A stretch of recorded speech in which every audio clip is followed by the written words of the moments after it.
Baik, kita akan lanjutkan materi kita malam ini, yaitu nyambung dari materi yang pertama. Kita sudah tahu mengapa mengapa bisnis internasional itu akhirnya terjadi gitu ya. Jadi artinya perusahaan-perusahaan itu, terutama perusahaan yang kita sebut dengan perusahaan multinasional, karena dia sudah mulai terlibat dalam transaksi bisnis internasional, mereka itu memutuskan untuk masuk atau terjun ke dalam dunia bisnis internasional itu, kita sudah paham gitu ya alasan-alasannya atau faktor-faktor pendorongnya gitu ya.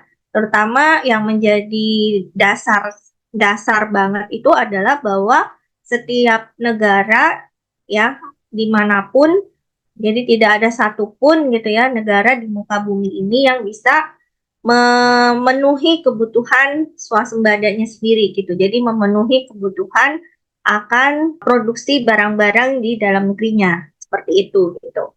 Nah, itu sebenarnya yang menjadi pemicu utama gitu ya. Maka kemudian bisnis internasional itu bisa terjadi gitu. Nah, ketika perusahaan itu sudah memutuskan untuk melakukan kegiatan bisnis internasional, tentu saja di sini ada hal-hal atau pertimbangan-pertimbangan atau persiapan-persiapan yang perlu dilakukan oleh perusahaan tersebut, gitu ya. Kenapa? Karena perusahaan ini dia mau masuk ke ranahnya orang lain gitu, mau masuk ke negara yang asing gitu. Jangankan kita mau jualan di negara orang, sesama di dalam Indonesia aja gitu ya, masih di negara Indonesia aja, dari misalkan kita di Jawa terus kita mau masuk ke Kalimantan, itu aja kita harus persiapan betul-betul. Dalam arti apa? Kita harus tahu banget bagaimana lingkungan yang ada di situ, ya, yang ada di situ. Jadi di sini beberapa lingkungan yang melingkari bisnis gitu ya, mau bisnis itu di dalam negeri ataupun di internasional, apalagi internasional gitu ya, itu perlu dilihat berbagai faktor dari lingkungan. Di antaranya apa? Budaya. Ini yang paling penting. Indonesia terkenal dengan beragam budaya. Ada berapa provinsi sekarang? Yang ngikutin nggak? Kalau dulu zaman saya 27 provinsi. Oh, sekarang udah lebih ya. 30 berapa? 33 Berapa? nggak salah. 33 kok. Kayak tiga tiga berapa, 36 apa gitu ya. Nah, artinya apa? Artinya kita beda suku ya, nggak usah beda pulau lah, antar pulau. Di dalam Jawa aja ada Jawa Tengah, ada Jawa Timur, ada Jawa Barat, itu aja udah beda ya sih ya, masing-masing udah punya culture-nya sendiri-sendiri, bahasanya sendiri-sendiri gitu loh. Nah, apalagi ini mau masuk ke negara orang, misalkan perusahaan di Indonesia mau masuk ke Cina, ya orang Cina, negara Cina masuk ke Indonesia, ini bisa gitu loh. Ya kita kan juga harusnya bisa juga. Nah, tapi bagaimana kita nanti masuk ke sana? Kan paling tidak harus tahu dulu budayanya orang Cina di sana seperti apa, bahasanya gimana. Di Cina sendiri sama kayak di Indonesia, ada bahasa Mandarin, ada bahasa Cina yang apa di gunung, ada yang di daratan, itu beda-beda. Jadi makanya di sini ketika perusahaan itu dia mau masuk ke dalam kegiatan bisnis internasional,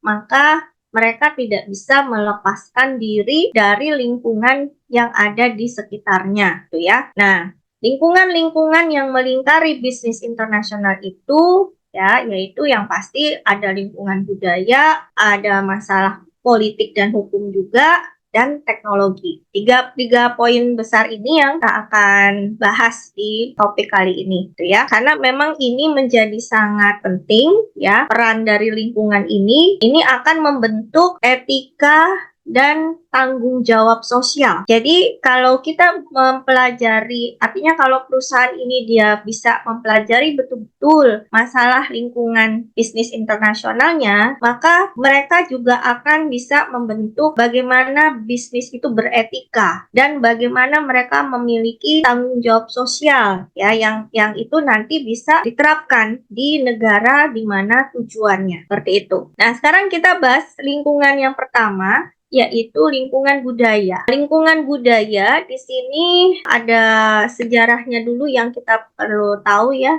untuk wawasan kita dari pemahaman terhadap definisinya dulu ya, pemahaman terhadap definisi. Yang dikatakan sebagai budaya itu mencakup di dalamnya, kalau menurut Edward Taylor di situ ya, tahun 1870, di mana beliau ini adalah seorang antropolog ya. Di situ dikatakan bahwa budaya itu sesuatu yang kompleks, yang cukup inilah gitu ya, yang rumit gitu. Kenapa? Karena di situ di dalamnya tuh ada menyangkut pengetahuan ya, kemudian kepercayaan, ada agama, belief, keyakinan-keyakinan, ada kesenian juga, ada masalah tata nilai yaitu moral, adat, hukum adat gitu ya. Dan yang mereka, maksudnya artinya semua itu dialami atau diperoleh oleh orang-orang yang menjadi anggota masyarakat di suatu tempat itu gitu ya. Kemudian ada pendapat lain bahwa yang namanya budaya itu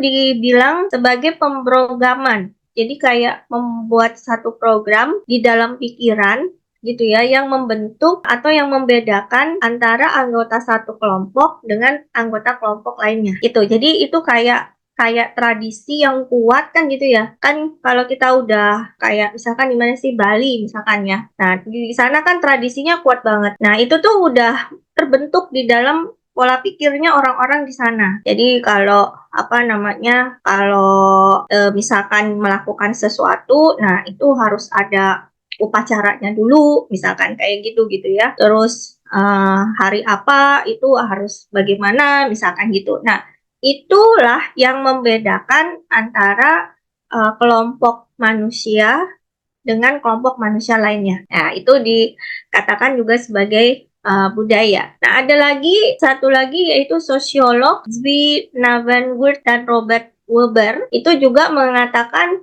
bahwa budaya itu sebagai sistem. Nah, ini beda lagi nih. Jadi kalau si Robert Weber ini bilang kalau budaya itu dia melihatnya, memandangnya menjadi sebagai sistem gagasan gitu ya, yang bisa mendesain kehidupan manusia-manusia yang ada di dalamnya itu. Nah, dari semua banyak pendapat-pendapat tentang definisi dari budaya, maka bisa disimpulkan sebenarnya ya bahwa budaya itu adalah satu kumpulan dari nilai ya, nilai. Nah, nilai itu dari mana? Nilai itu ya dari keyakinan, dari kepercayaan. Jadi di situ merupakan kumpulan lah ya, kumpulan nilai-nilai, kepercayaan, perilaku, ya sikap yang mana membedakan antara satu masyarakat dengan masyarakat lainnya gitu. Jadi di sini budaya itu menjadi sesuatu yang tersebar gitu ya, dan sangat sulit untuk dipelajari karena tadi dibilang sangat kompleks tadi gitu loh. Oke. Nah, sekarang karena tadi di dalam definisi yang disimpulkan itu ada dibahas tentang nilai ya, maka budaya dan nilai itu merupakan satu kesatuan yang tidak bisa dipisahkan. Kenapa? Karena budaya itu sendiri bisa berasal dari nilai, bisa berasal dari norma-norma yang berlaku di dalam suatu masyarakat gitu ya. Dengan kata lain, nilai itu sendiri itu merupakan satu pemikiran atau keyakinan yang ditentukan atau disepakati gitu ya oleh satu kelompok gitu bersama-sama tentang apa yang seharusnya itu dilakukan. Tuh kaitannya antara budaya dengan nilai. Lalu di dalam budaya itu juga ada yang disebut dengan norma. Nah, norma itu aturan-aturan. Kalau nilai tadi itu adalah sesuatu yang diyakini gitu ya, yang bisa membentuk budaya setempat. Norma di sini adalah aturan-aturan sosial. Jadi aturan-aturan yang dibuat oleh si masyarakat di situ gitu ya, atau kelompok manusia di situ yang menjadi pedoman perilaku mereka ya untuk di situasi-situasi tertentu gitu. Tadi seperti kayak misalkan di Bali ketika ada hari Nyepi, nggak ada tuh semua orang di rumah semua gitu ya, nggak ada yang berkeliaran di luar gitu misalkan gitu ya. Jadi aturannya harus di dalam rumah, harus tidak nyalain ada cahaya, maksudnya api ya, tidak boleh menyalakan api, tidak boleh nyalakan lampu, misalkan gitu. Nah, itu adalah norma-norma atau aturan-aturan yang tak merumuskan perilaku di situasi tertentu gitu. Jadi di sini berdasarkan norma ini masyarakat itu menjadi satu sekelompok manusia yang berbagi dengan seperangkat nilai dan juga norma.